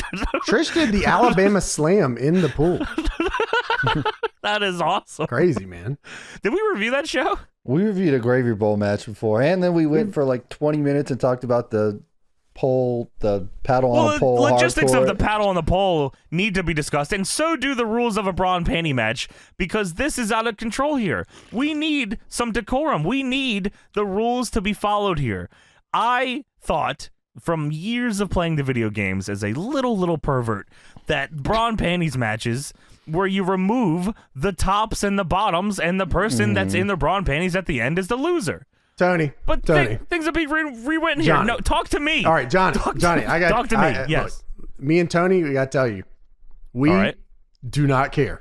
We Yes, don't you do. care. Yes, you do. Tony cares. We Tony cares. do not care. Tony The Duchess cares and for sure. Dudleyville's out here. No way. Me and Tony, we do not care. You cannot. Tony has never picked a side here. You don't know if he's a Stacy guy. You know I was a Sunny guy. You know that, right? Yeah. Back in Look, the day. he's on a, Holy- look, and we that is- come that's together in crazy. these times of need. And Who we is are we? here, me and Tony, because we are here Tony to tell you, is- we do not care. Someone's got to care. Someone's got to care. The women's title's on the line, and someone's got to care. I can tell you by the What end are you of telling this match, nobody cares. I care. JR doesn't care. The ref doesn't care. Stacy, Trish don't care. No one in the JR crowd cares. JR was trying to enforce the rules during the match, and JR knows he's got to And he kiss gave some ass up at the end. He gave up. He said, He did give up at the I end. throw my hands up. He did give He up said, at the me end. and You're Jerry, we do not care.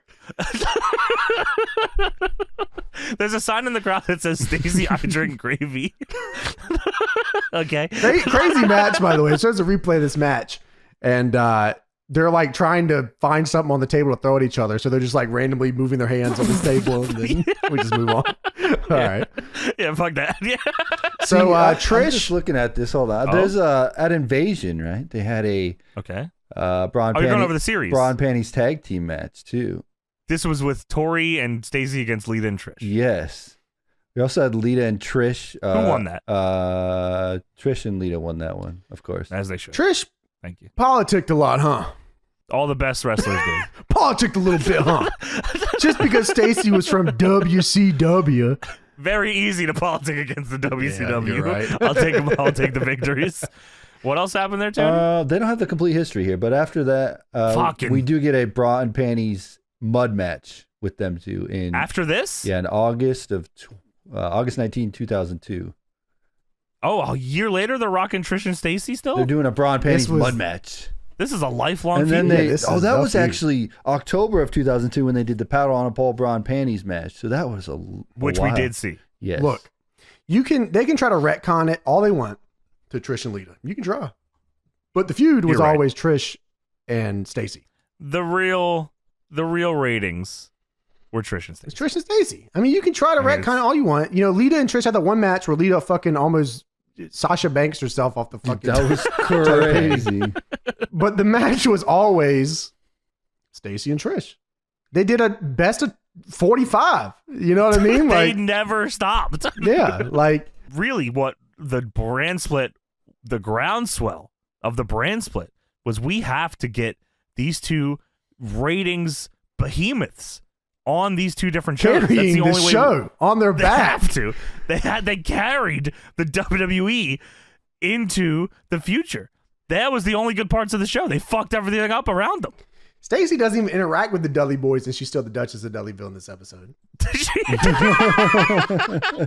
That is how much power she She had.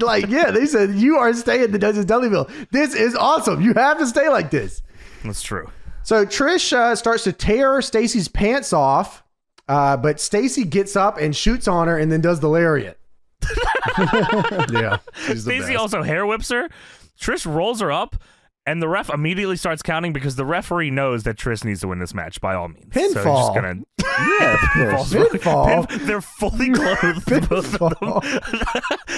After the referee does the count and Trish tries to pull Stacy's shorts off, Stacy pulls off Trish's top, and then Trish pulls Stacy's top off, and JR says, well, there's no pinfalls or submissions here, all right? And then You know Stacey they're walks up- yelling at the referee right now. What are you doing? All the refs here is he is focused on this pulling fucking his match. ear, fucking tapping. I don't know what's He going does on. not care about what you're saying. He is watching Stacy and Trish, and he does not give a fuck about what you're saying in his fucking ear. He said, I know the ratings are going up right now. Trish goes for the Stratisfaction when Stacy throws her in the corner. Trio of stomps. Trish then rolls Stacy up again, pulls her shorts off. Stacy is in her bra and panties. The referee is going for pinfalls. I wrote, get a goddamn clue, brother. And then I wrote, is this over? No. Stacy then gets hit with a chick kick and then pinned. And Trish wins, and JR says, Trish wants to make sure this match ends. Bra and panties in a pinfall. Yeah, by the end though, he's like, all right. He was over it. Whatever. He did not give a fuck. So guaranteed that this probably did like an 8 rating or something. Oh my god. Yeah, this is Not they on, were about not to on give WCW to TSN, Raw. probably. They're probably I'm flipping surprised the they price. didn't like 3-seg this. Be like, I rip one shirt off, rip the other shirt off, rip the pants off. Raw rolls on in a minute. We'll be back. He'll be back. I actually want to look at Cage Match real quick and see how many matches Trish and Stacy had, because I think it must have been like a crazy run, right? Like, How about just What- the World Women's Title Schoolgirl Battle Royale? are they in that? Well, let's see here. We got, oh yeah, Nydia. Playboy evening gown match. Okay. You had to write all these down. Like, this is like bra and Yeah, panties, this is, paddle on a pole. That's the OG. That's like the crazy one. That's yeah. Lingerie pillow fight, bra and panties with Nydia special guest referee. Bra and panties mud match. Yeah. Bra and panties, not the big Valboski. Get this fucking guy out of here. The Happy Holidays match as Dude, well. Tori and Stacy had like a loop. They had like a Against each other or as a 7, team? 8, 9, 10 match loop of bra Holy and shit. panties matches on house shows. Holy shit. They had a whole loop Every night every they were just single working. night. They had Taking bra off and each other's panties clothes, matches. yeah. Did I see that here? Every What single the match on a fuck? loop. Yo, the Dude, eggnog Tori match. won every night too. That is crazy as hell, man. The eggnog That match is was like insane. in a gravy bowl, but there was eggnog instead of gravy. But it was white, yeah. That's Oh fucking my. crazy. Here we go. WCW rip off the camouflage mud Yes, match. ROTC. Oh my god, we watched The that. ROTC match. Rip Holy off the fuck. Rip off the camouflage. Crazy fucking man. Has Stacy ever in her career won a bra and panties match? Was she always the loser? Yeah, she I had think to she be, always man. lost. She had to. Stop. Why is this dumb asshole? Stop agreeing to this match. You gotta She give said people. she said she has to win once. How you have a 10 match loop all bra and panties? That's awesome. That is A insane. I best can't of 7 imagine- bra and panties match. I can't imagine asking for that. Yeah, been like, we got a fucking SmackDown loop coming up. We're gonna do bra and panties 10 Every night. 10 nights in a row. We have to go to Huntington, West Virginia, as well as Illinois and Rhode Island, and they are begging for the bra and guarantee she panties. got paid Northeast. good for that, you know. Northeast needs the Bra- bra and panties loop. It's unbelievable, man. They are horny as hell. Vince is a weird fucker, man. Yeah, you're right. Yeah, she never win the titles. Not one. They didn't give her like the tag title or nothing with the Dudleys. Nothing, That didn't no. count. They didn't give her the tag title with the Dudleys. Well, Try you know, it like one more time.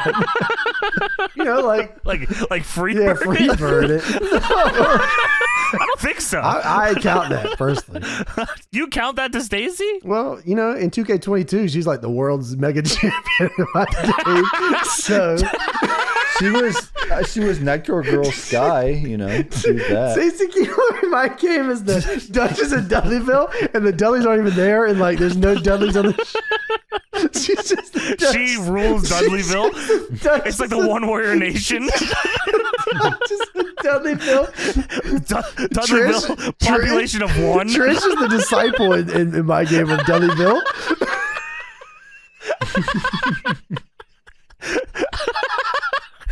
This right here, dude, is the disciple of Dudleyville. Holy fuck. That's, yeah. Yeah, so You got a fucked up brain, little man. that is correct. So The Rock is here with his fake WCW title walking down his hallway. They don't even call it the WCW title anymore because WCW's dead. This is the world title. The world. All right. The Rock Town Hall. The Rock Town Hall up next. Wow. Yeah, this is The Rock's spinning his wheels here, man. The Rock is ready to fucking retire. Yeah, he said, "Yo, the Scorpion King was so much fun. This shit sucks." He is struggling here. This is like I hated this so bad. much. I fucking hated it. It's bad. Jericho interrupts this. Talk shit. And The Rock says, "Yeah, well, I'm gonna whoop your ass if you smell." He doesn't even. The Rock. I was like, "Oh, The Rock's gonna fucking bury him. He's gonna bury him. He's gonna give him fucking. He's gonna call him why'd you jerk off or something crazy here." He just doesn't fucking do anything. He lets Jericho get away with fucking shitting on him. I said, "This is not The Rock. What happened? What happened to The Rock?" Actually, I don't know. Well, yeah. Let's talk about The Rock's Vince All right. McMahon lines. For some reason, he was Yes. going crazy here. So The Rock is talking about vengeance, talking about how he's gonna. First of all, Rock buries the booking. Immediately shits on the booking. This is very TNA Battle Royal open the show, bury the booking segment here.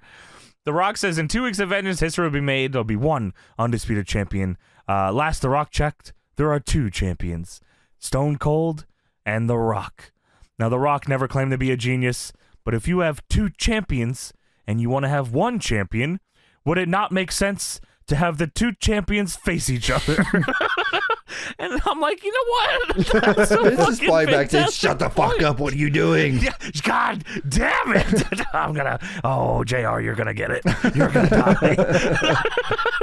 And Rock says, people, you gotta help The Rock. Would it not make sense to have Stone Cold face The Rock one-on-one, champion versus champion? Obviously, Vince McMahon doesn't see that logic. Vince woke up one day and said, champion versus champion. Well, that's absurd. Quite frankly, that's ridiculous. What does make sense is that I put 2 losers, like Kurt Angle and Chris Jericho, in the ring to get their ass whooped. However, what makes even more sense is that I drop my pants and have a grown man kiss my ass. Mr. McMahon's not done yet, and I'll go to the nearest forest, and I'll find a woodchuck, and I'll have that woodchuck nibble on my scrotum. At this point, I'm like, what? Dude.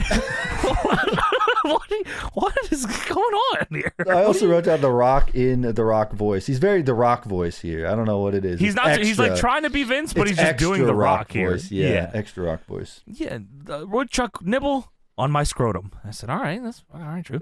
And Rock says, oh yes, pal, oh yes. Why do you say it like that? Woodchuck nibble on the scrotum.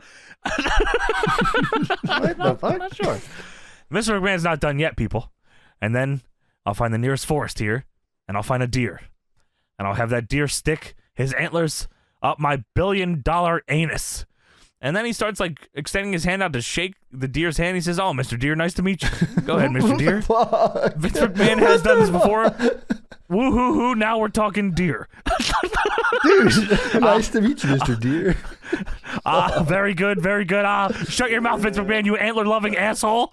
Woo! Dude, The Rock created a scenario where the deer shoves his antlers up Vince's ass, talks to the deer, and then tells Vince McMahon to shut up. Vince is not here. Vince has nothing to do with this. Yeah, Vince didn't tell this story. Vince has nothing. Where did the antler come from? This guy is so... Oklahoma known for their deers? This guy is so off his rocker at this point, man. This is unbelievable. He is checked out. Can I please do the Hollywood thing now? All right. Hello, Mr. Deer. What the fuck? Hello, Mr. Deer. He's shaking the deer's hand. Hello. Go on and stick that up my ass now, please. Whoa, that feels pretty good. Whoa, whoa. He's Now we're selling the talking. deer antler up his ass. You can't. You can't just. Rock, what is fucking wrong with you, Chief? Chris Jericho literally comes out and goes, "God damn, You are a fucking bitch. this is crazy." He said millions, huh? It's funny, Rock. You mentioned the millions because Jericho cuts a good promo here. It's wonderful. Says it was the millions that led me to a certain epiphany. You know, when I beat you with your very own move on SmackDown, I had a big moment of clarity. And in that moment, I realized the problem with me was that I realized that the biggest weakness of Y2J was that I cared. I cared what the people thought about me and their opinions. And where did that ever get me? And the turning point in my career was when I stopped worrying about the millions and started worrying about the one. And the one that I neglected more than any of that. And the one is Y2J. And now I'm a bigger star than I ever could imagine. And I become larger than life. And I guess that's where he starts doing the larger than life shirts and shit after that promo. Yeah. Sweet Jericho promo. Hits all his lines. Crowds fucking booed him. He's got the heat. And The Rock is back on the mic. And I said, oh, yeah. Here we go. He's going to fucking, ooh, I can't wait to repeat this line on the pod. This is going to be a good one. Rock says, so you want to be a living legend? Oh, you're going to be.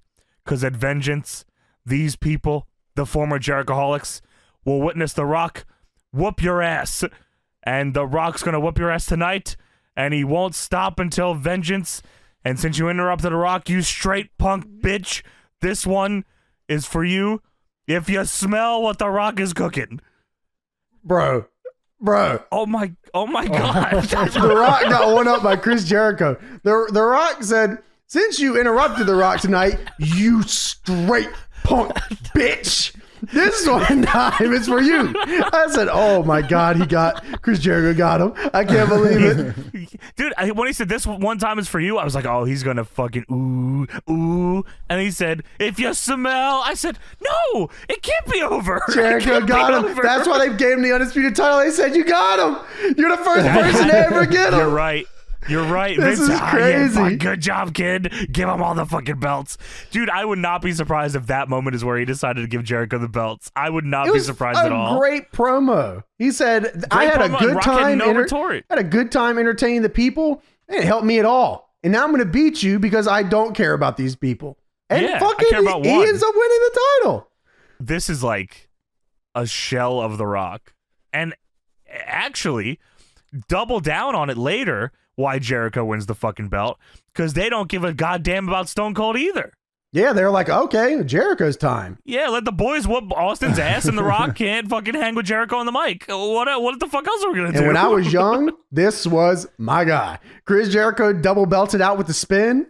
This was my the guy. dip dye? Yeah, The dip dye, this bro. was the Hell shit. Came yeah. out with the checkerboard pants and King all of that. my world. Hell yeah. So good run. And shouts out. I love this guy. Rock, you suck. Edge versus Test, Intercontinental Championship on the line. So Edge unified the U.S. and IC titles at Survivor Series here. Test was the last U.S. champion up until that point, I believe. Or was it? No, Edge was. Sorry. Edge was the last U.S. champion. Test had the IC title. Now Edge just has the IC title because we're not going to keep that piece of shit WCW title. Dude, that's crazy. First off, the WCW US title was like their best look. Awesome. Yeah, it was like awesome. Yeah, that was crazy. Like, yeah, I don't know. I mean, I don't know. I guess fuck WCW. Yeah, that's what it was. So Test gets heat on Edge early. Edge hits the jerking off Edge or whatever the fuck it was called. What was that move? The Edge Ejaculation, man. Yeah, right. Sorry.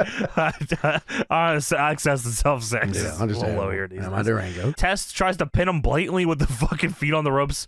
Ref catches it at 7 2.9 foot and tall, feet on the ropes. and Test argues with the ref after, like, how the fuck? What do you mean? What do you mean? There's a sign, "Where's Benoit when we need him most?" It's just crazy. What does that mean? Crazy sign. Yeah, that's crazy. That's fucked up. Then Edge goes for the spear. Test pulls the ref in the way, and Edge fucking kills him with a spear. Test then big boots Edge, and the bell rings. I said, what? The ref got killed, but still could ring the bell. Wow. He fucking DQ'd somebody. Somebody got fucking DQ'd here. I'm not really too sure who was, but it doesn't fucking matter because Test goes to kill Edge with a chair. But here comes Scotty 2 Hotty and The hip hop hippo. Here comes the hip hop hippo out to make the save here. And Test gets fucking super kicked and then speared. And Edge, hip hop hippo, and Scotty 2 Hotty all taunt Test as he goes up the ramp. In my Durango, number 95.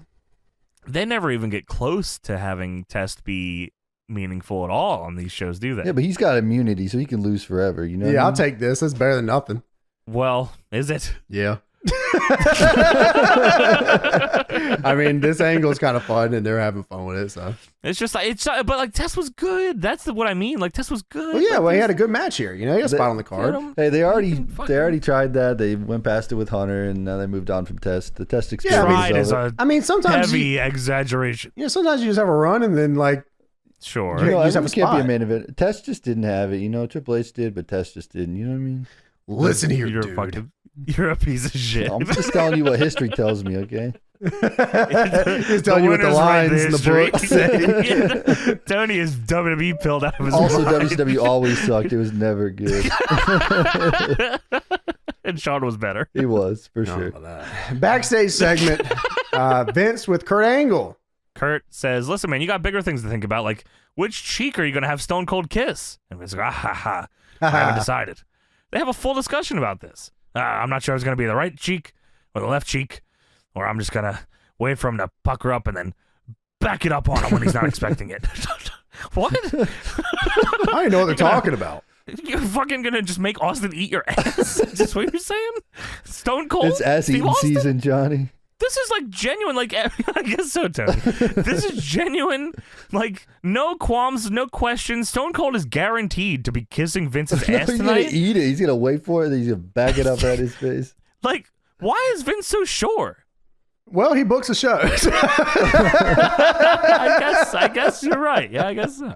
Well, Kurt says if there's one thing that's the most pathetic thing in the world, it's an ass kisser. And then William Regal comes in, and Vince says, "Are you prepared for your match with the Big Show?" And Regal says, "Oh man, come on, can't you pull some strings? Like I just urinated on him. He's gonna rip me apart."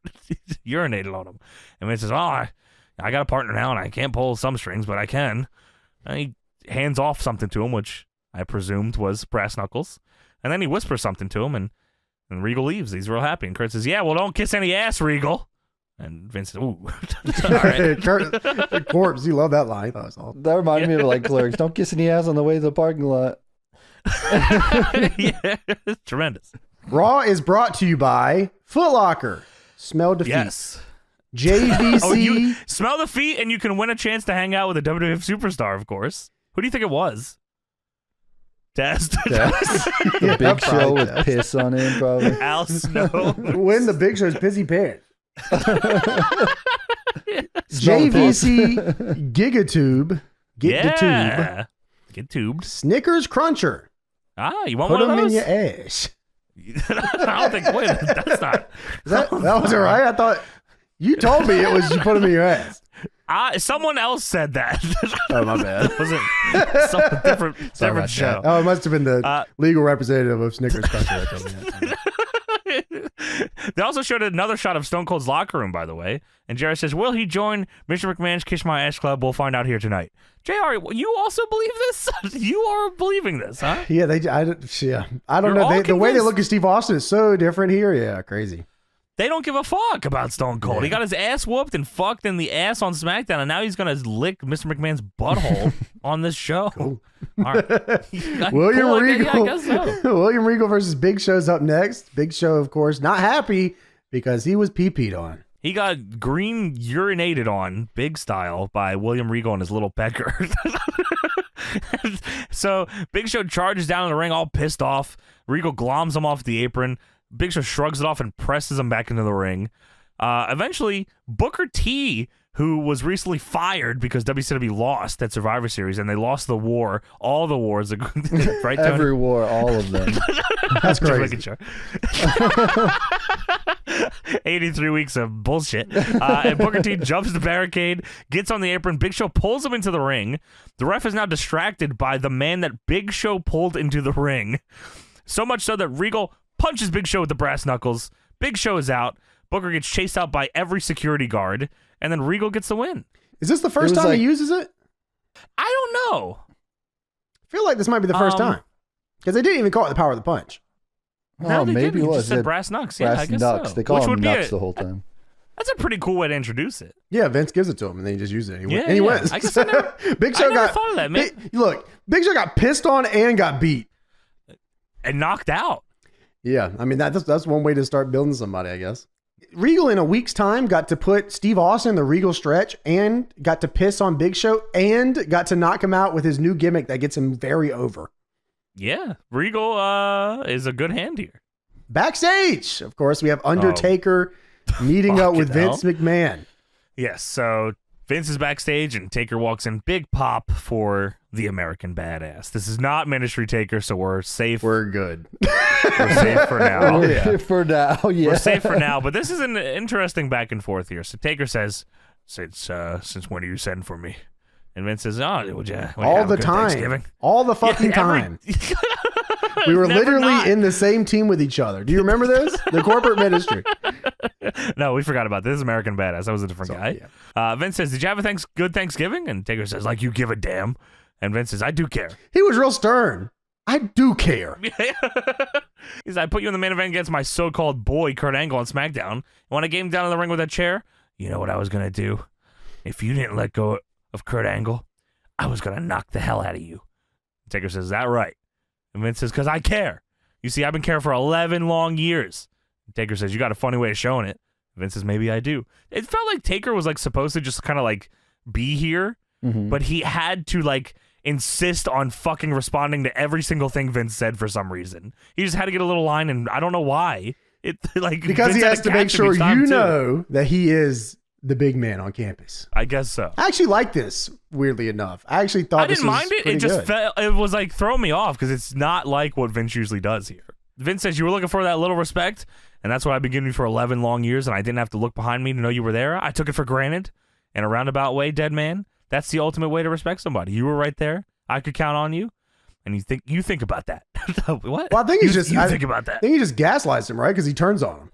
Yes, exactly. Yeah. He says, now you think about something else. You owe me. Take it. I what? You owe me. Oh, do tell. Real shit. Do tell. Do tell doesn't seem like it's in Taker's vocabulary. Vince says, you're the real deal. You're the American Badass. You kick ass. You do it in the WWF, but this is like, I don't know why they did this part here, but if you were to kick ass on the outside, they'd call that assault and battery, and your ass would be in jail. That is assault, brother. Yeah, what the fuck are you talking about? He's right. He's right. Yeah, but you could say that about the whole fucking show. Yeah, well, let's bring everybody in and tell them that. Remind them real quick. That's assault, brother. One at a time. Yeah, bring them on in. He says, you do what you do in WWE. Thank you, Mr. McMahon. He said, you may not agree, but in my view, you and me, we're a lot alike. And he walks out, and Taker just stands there in his beanie and his fucking jacket. Love the beanie and the jacket. And somewhere in the arena, Christian is backstage. WWF New York Town Hall. Oh, boy. You like this one. I thought this was hilarious. I did too. So Lance Storm, it's very close up on his face, and you know when it's that close, it's usually a pan out shot, so I was waiting for it. Yeah, absolutely. Something's going down. JR asked Lance Storm, what have you been up to since, you were fired? Well, Lance Storm says, well, I've been fucking training, and I'm going to get my spot back, and I am going to wreak havoc. It pans back, and Storm is standing there. He's got a little apron on, and the guy comes up and tells him to get back to work. He says there's a toilet in the back that's not going to unclog itself. Hey, Storm. He says, hey, Storm. Hey, Storm, there's a toilet in the back that's not going to unclog itself. And Lance Storm very quickly saunters off with his fucking mop and his bucket, and he gets his fucking job done. He does his damn job. Thank you, Lance Storm. He does this. I don't remember this at all, that Lance Storm got fired and took up being a janitor. By the way, I just want to bring up also, when Booker T was chased, because I'm thinking of the WCW just, when he was chased out of the arena, they literally full sprint chased him out of the arena. It was crazy. Yeah, it was tons of like at least 5 security guards, right? Like chased them full on. sprint. Get the fuck out of here. Yeah. WWF Vengeance is brought to you by Lugs. We got them shoes. Boots and shoes for your feet. The Rock versus Kurt Angle and Chris Jericho up next, handicap style. Well, until it wasn't. Ric Flair has to come out. Woo! He has something to say. I'm changing the booking on the fly. He said, I don't think my business partner will mind. They just had a conversation that they make decisions together. Well, I don't think he would mind. I'm going to make this a tag match. And without further ado, woo! The Rock's partner, Kane. And that's when it's set in on me. This is another Raw tag team main event. I said, God damn it. God damn it. We out here, man.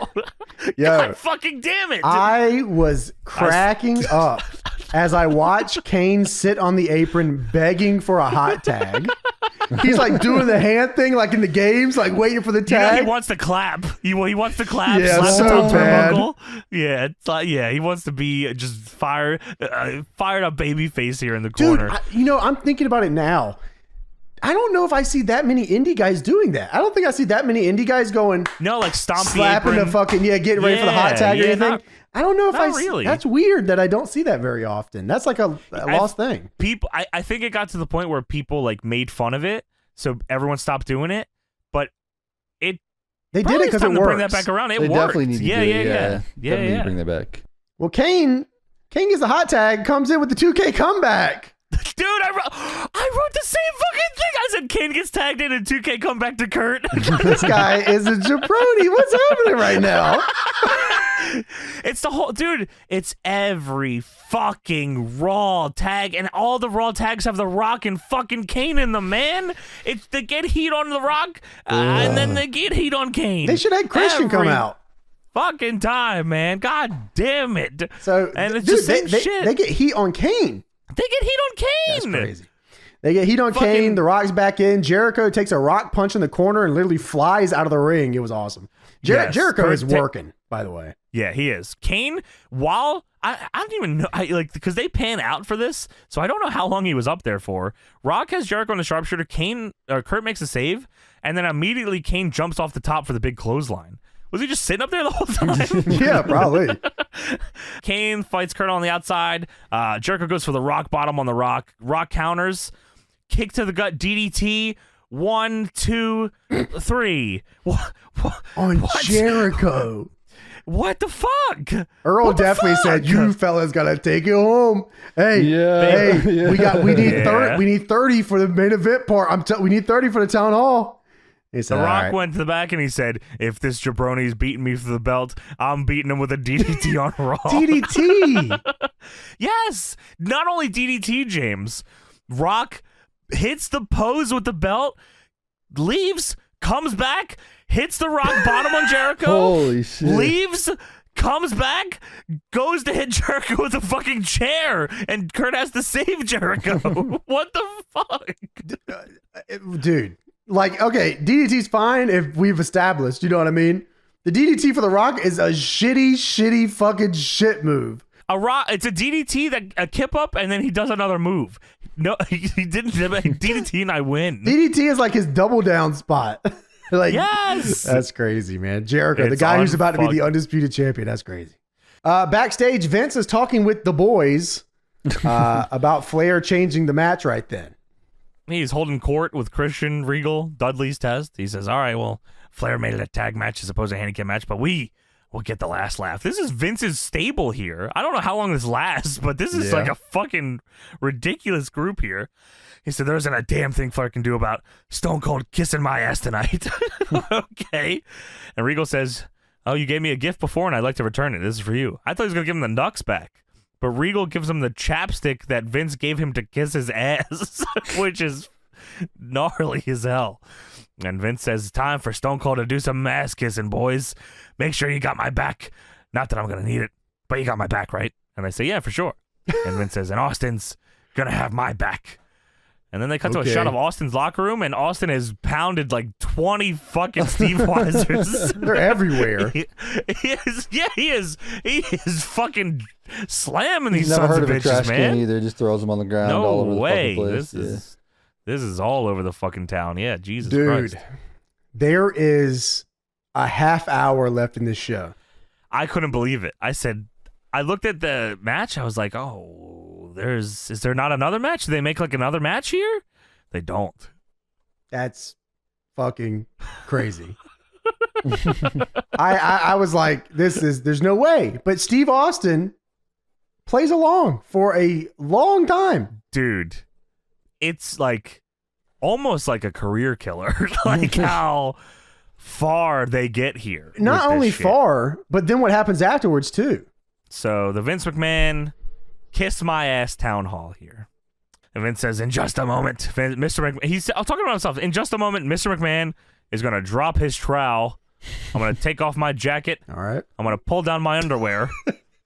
And Stone Cold Steve Austin is going to kiss my ass. I hear you. And for the few Stone Cold fans here tonight, Stone Cold isn't going to do anything that each and every one of you want to do yourselves. And then he starts trying to reason with them.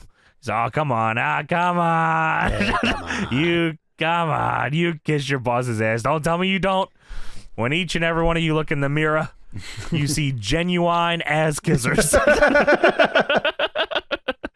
Don't be upset if Austin simply does exactly what all of you would do. So with that in mind, please welcome the next individual, the second man to join the Vince McMahon Kiss My Ass Club, Stone Cold Steve Austin. And he stands there, no music is playing, and he looks at the Tron and he says, damn it! And then Austin's music hits. And Tony said, before we went on the bot, before we recorded, Tony was like, oh, they didn't ever replay this part, so that's probably why you don't remember. I don't remember Austin's involvement in this at all. No. I don't remember this at all either. Yeah, so much so like when Austin's music hits, I was like, okay, it's gonna be like he's not gonna come out, and then Vince is like, oh well, somebody's gonna kiss my ass, and it's fucking JR. No, Austin comes out with the WWF title. He's out here, and Austin gets in the ring, and Vince says, well, it's not like you gotta kiss some big greasy fat hairy Oklahoma ass. All right. and Lawler says, oh, that'd be like yours, JR. All right. And Vince says, I got a nice ass, and it's worthy of being kissed. And we want to end this once and for all. And he says, well, let's get down to business here. And Austin puts the belt down, starts scratching his head. And Vince says, oh, well, I say it's time you get on your knees. And Austin says, what? And Vince says, well, it's just, it's time for you to get on your knees. And I said, what? And Austin gets in Vince's face. I'm like, all right, here we go. He's going to fucking whoop all Vince's ass here. Here we go. And Vince says, oh, well, you don't want to do this. I said, what? I said what? To the screen. And Vince says, you don't want Austin McMahon too. And you want to do this tonight by publicly kissing my ass, and then it's over. You don't want Austin McMahon too. Okay. Staring Stone Cold in the eyes, no one is around him. And even worse, there's no real plan here. Like, and Vince says, you gonna kiss my ass or not? And Austin says, well, I've been thinking about it, Vince, and the last few months I've seen you for what you are, and I think I've gotten a little smarter in the process, and I don't want Austin McMahon too. It's time for Stone Cold Steve Austin and Vince McMahon to truly bury the hatchet. And Vince says, oh, that's exactly my point, so pucker up. So Vince turns around. This is fucking unbelievable what I'm fucking looking at here. Not only Stone Cold Steve Austin, the WWF champion, Stone Cold, standing in the ring, Vince not only turns around to lower trowel in front of Stone Cold, he does it in a way that you would think he's trying to seduce the rattlesnake here. You want this? You know, like my fucking stream BRB screen, like the SVR dancing. Yeah. That's what Vince is doing here. You're right. It's absurd. It is fucking unbelievable. You like that? He's fucking lowered his pants sexy style in front of Austin. And Austin says, you're about the ugliest stripper I've ever seen in my life. Is that supposed to be sexy? What are you talking about? Whoop his ass. Why are you talking to him? Why are you talking to him? Vince says, oh, well, yeah, before you kiss my ass, hold on a second. Your lips look like they could use a little of this. And he hands him the chapstick, and Austin fucking puts on the chapstick. I said, all right. All right, Chief. All right, man. Take it a little too far here. Stone Cold, whoop his ass. Whoop his ass right now. What more could you do? There's no way he's going to get all up in his butt cheeks. Whoop his ass, Stone Cold, please. I need the old Stone Cold. So Austin says, oh, well, if I'm going to do it, I'm going to do it the right way. I said, you gotta be fucking kidding me, dog. Vince says, well, if you're gonna do it the right way, and he reaches in a pocket, he's, your breath smells like beer, have some gum. He gives him some gum. Have some cum. You kiss my ass, you suck my dick. You suck these $1 million balls Steve at Austin the says, same time. that doesn't sound so bad to me. What? That You know doesn't what? sound so Well, bad to me. What? Well, if Stone Cold's gonna kiss some ass, you might as well suck a little cock in the process. If you're talking about. Sounds pretty good. If Stone Cold's gonna be down here, I might as well fondle What your were ball they sack. doing? They're like, WCW is fucking dead. There's no fucking competition. Ratings are plummeting. That's why. Yeah, that's why they can do whatever But they want. ratings are plummeting. Oh, Fuck no. They do you, not Steve. care. We don't care. We don't I care. don't want Austin McMahon too. Nope, don't want that. I know you don't want that. I know you don't want that awesome man too. Your breath smells like shit, Steve. And he goes, fuck, I'm sorry. You're right. I'm so smelly. I'm so sorry about that. Stinky Steve Austin fucking breath. Come on, man. Stinky Steve. Then Vince pulls out. That's right. Suck my cock, Stinky Steve. And I will. All right, no problem, son. I was I waiting to ask for that you. question twice. Wanted you sooner, son. Let me get on down here. What the Why don't you just break down my throat, Vince? What the fuck is going on? So Vince then pulls out a It bottle was of like talking mouthwash. to him like a hooker or something. He's like, take away these mentos. Your breath smells like Is that shit. supposed to be sexy? Is that sexy? Here's some mouthwash for you, man. God damn, bake yourself nice for me at the very least. You know how much I spent on this? This dude was like, yes, sir. What? You got any lube Yes, for sir. And then Vince turns back, ass out, looks Austin in the face and says, on your knees. I said, this is bullshit. Vince pulls his fucking butt out and Austin starts going down on his knees. And Vince says, there is not one blemish on that beautiful ass. Austin is on one knee pointing at Vince's ass. Lawler says, oh, look at him in the brown eye. And dude, Austin is on his knees staring at Vince's ass, and he says, oh, well, before I kiss your ass, can you make it do one of those tricks you were talking about? And Vince starts bouncing his ass cheeks in Stone Cold Steve Austin's face. Oh, my God.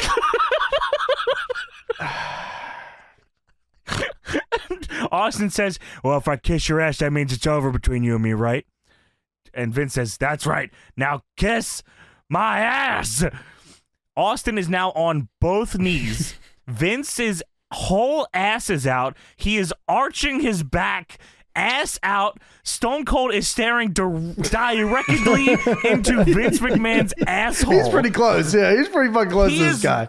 He is so much looking at his ass that Austin says, oh, you ever use any toilet paper? He's that close to his asshole. He is examining Vince McMahon's fucking butthole. This is fucking insane to watch, by the This way. is the WWE champion. By the way, this really has nothing to do with what this segment was really supposed to do. They didn't have to do this at all. They didn't have to do this whatsoever. Stinky Steve. You ever wipe your ass? Will you wipe your ass for Stone Cold? This is crazy. Got a little dookie there for you. Let me get that for you, son. So, fucking Austin, you gotta understand how hard this is for me. And Vince is reading him the riot act. He says, I don't have all night, damn it. Kiss my ass, and it's over. Do just like everyone else of these people will do. Pucker up and kiss my ass. Finally, fucking Stone Cold, after fucking sniffing Vince's butt and balls for 5 minutes, fucking low blows Vince. And then, this is even stranger, really. It's not as bad, but Austin immediately takes his belt off, pre-prepared belt off, and starts whipping Vince's bare ass. You couldn't just stomp him out. You couldn't stomp him. I'm surprised. I'm surprised he didn't whip his ass and then kiss it anyways and start sucking his cock and. Yeah, just fucking started railing him. What? Just fuck. Why not? You know what, son? That's actually a modified edge. You already took it the whole way. You might as well just fuck him. I mean, whatever. If you want to see Stone Cold fucking bottom out Vince McMahon, give me hell yeah. Oh, I didn't hear it yet. Hello. No one in the crowd says anything at all. Reacting. Hey, I said. I really want to do you, this. son of a bitch. So he low blows him. He's whipping Vince's bare, tanned ass. And then the boys show up. No, get out of my company. This show was like an 8-person show. They had like 8 people there in every segment the whole night. Christian, Regal, the Dudleys, Test, and Kurt Angle all come out, and they just whoop Stone Cold's ass. They beat the fuck out of Stone Cold. They whoop Stone Cold's ass.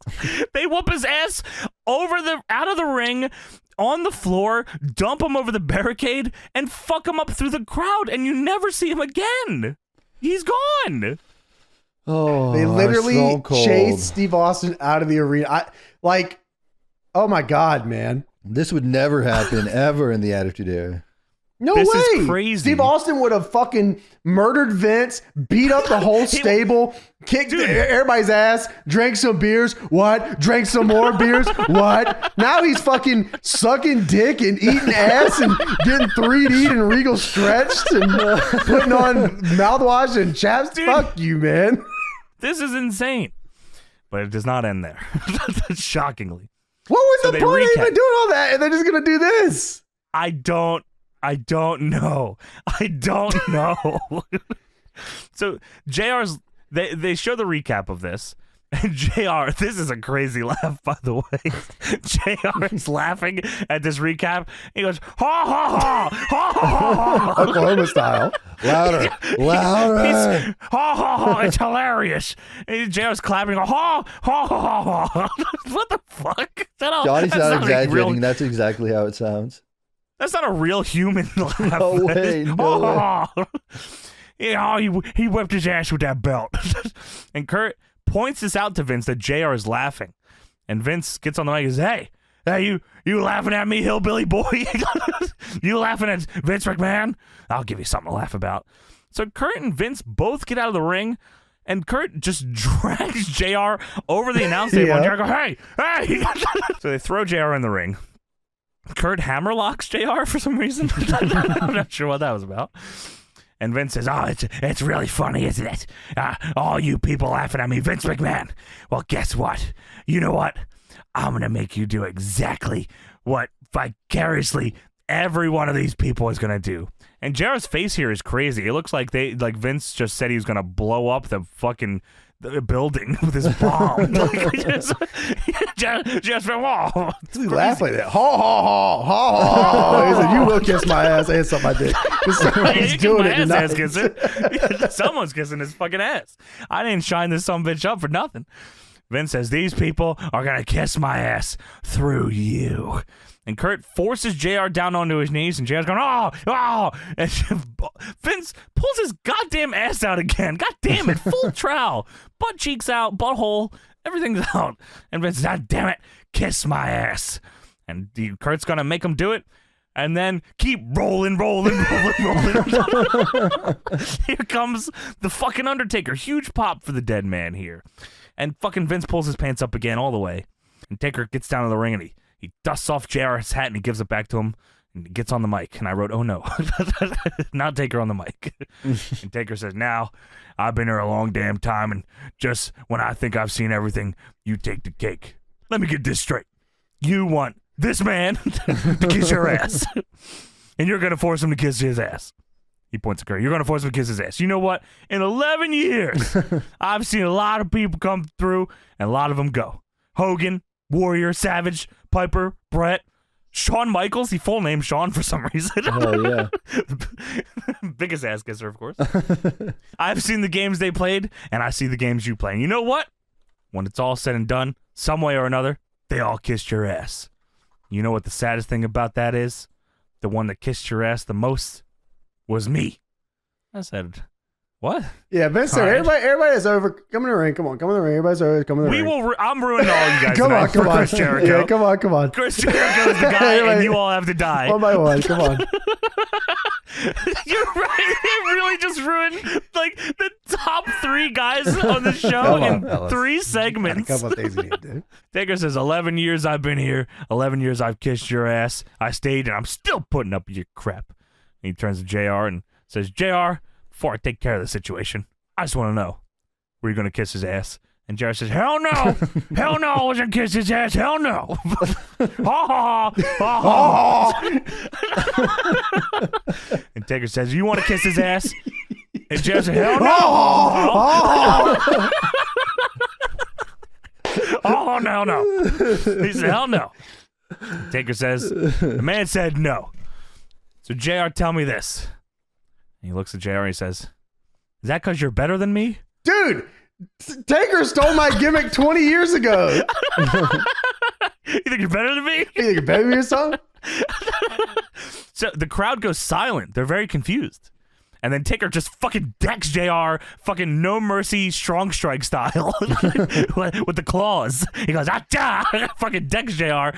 And he fucking JR falls down. Taker says, are you better than me? Vince is shocked. He's fucking happy. And Taker says, go right here, whether you like it or not, in front of your family and all of these okey padonks. Well, you had to get one of those Taker lines in there. He's gonna have it at some point. Okey, Oh, those are my family. I'm gonna kiss his ass. I'm gonna suck on his balls too. Woodpecker style, whatever the fuck. You're gonna kiss his ass. Vince, drop your pants. What the fuck? So Vince does that. And Vince, by God, pulls his fucking whole ass out again. Pulls his whole fucking both butt cheeks, asshole, balls, all out. And he pulls JR over to Vince's ass and he says, pucker up, bitch. And he goes to do it, but Vince stops him. And I'm like, what the fuck? And Taker says, you're right, Vince. He can't kiss your ass. That just ain't right. He can't kiss your ass till you're wearing the man's hat. And he puts the fucking cowboy hat on Vince's head. And please visualize this. It's Vince McMahon, back arched, butt cheeks out, asshole exposed. JR on his knees. Ha ha. Ha ha. Okey padunk. Taker smushing JR's chubby little face into Vince McMahon's butthole. And then letting him go. And then to top it all off, maybe even the more ridiculous than anything that's happened in this segment, Vince starts parading around the ring, ass out, slapping his ass with the cowboy hat, and all you hear is, keep rolling. You look out in the crowd, everyone's just standing there, just sitting there. Everyone is stunned, silent. Taker standing there, Kurt's smiling. Vince is smacking his ass with his cowboy hat like he's on a horse. Now I know y'all be loving this shit right here. The whole end of the segment, rolling. I heard off camera they had Steve Austin come back and rub his cock out and fucking suck it beat style. Yeah, Austin came back and fluffed him so Jared could suck his cock. This is the destruction of the WWF right before our very eyes. This is a lethal dose of poison. I don't know what the fuck happened here, man. Crazy. This is unfucking believable. This is great.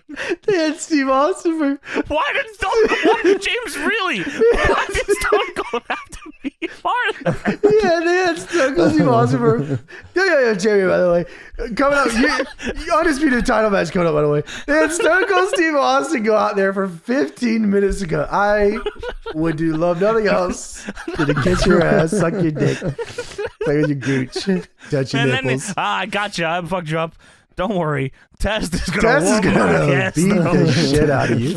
Test and Christian are gonna stomp me out. Regal, he never comes back. He never comes back. Oh my God. Yeah, What man. the fuck? This was a very interesting episode. They had some stuff for this episode, but a lot of it was pretty insane. I enjoyed watching it. Yeah, but just like looking at the like the whole scale is like the scope. Yeah, it's crazy. Just a couple things before we get out of here. There's a couple Observer things I wanted to say. What Meltzer thought about this that I thought were fun. From the Observer, December 6th, 2001. Meltzer says it was an episode that resulted in some of the most negative reaction to any Raw in a few years, largely to a final skit where a 56-year-old owner of the company paraded around the ring in front of a sellout crowd at the Marriott Center in Oklahoma City with his bare cheeks exposed while figuratively spanking himself with Jim Ross's cowboy hat after Ross was humiliated by having to kiss his bare ass in a market where Ross is something of a local icon. The final segment, which lasted some 20 minutes, saw Undertaker turn and force Ross's mouth to touch Vince's behind. Reportedly, Ross was very upset about the angle. Anyone with the slightest bit of dignity, something a television performer in WWF has to check at the door when signing his contract, would be upset. The fact it was seemingly clear to the employees that he was is a bad sign. Most of them at times have to allow themselves to be humiliated, sometimes for a good reason, and often just because management gets off on a humiliated, like the Taz and Big Shows of the world, for reasons ranging from annoying the wrong person to being a highly paid underachiever. As VP in charge of talent relations, he has many times been put in angles, particularly in Vince Russo's era, designed to humiliate him, particularly when Russo tried to get him removed as announcer and have Michael Cole accepted as the main host, and done them because it's a combination of his job not wanting to set a bad example for employees. So there he was being ordered to do so, even though he portrayed as defined in a city where he was the point man in promoting the show with his contacts as the local boy makes good in the media and in front of family members and friends that he almost never gets to see. Yep. That's the WWF. That is the WWF. That's baby. Jim Ross in the WWF. Yeah. Ha ha ha ha.